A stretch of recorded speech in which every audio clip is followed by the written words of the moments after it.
Assalamualaikum. Sekarang saya nak tunjuk cara menjahit ribbon ya. Ukuran panjang 15 inci, bahagian pendek 8 inci atau 9 ya.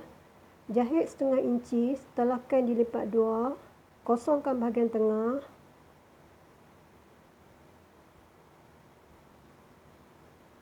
Tanda tengah.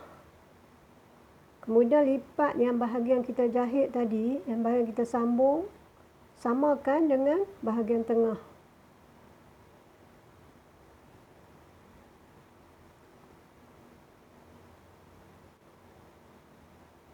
Jahit setengah inci ya.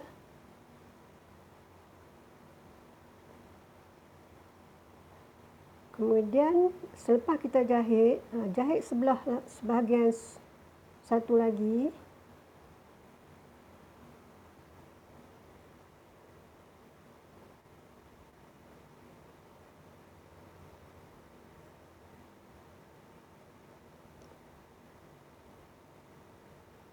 Gunting sedikit bahagian bucu. 4 penjuru ya. Kemudian kita tanda tengah. Tanda bahagian memanjang kain lipat dua, kemudian jahit ya. Lepas itu susun ribbon ya.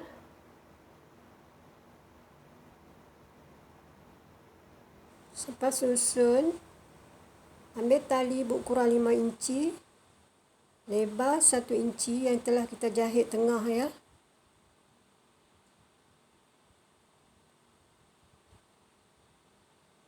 Balut di bahagian tengah kain tadi. Kain kita susun, jahit ya.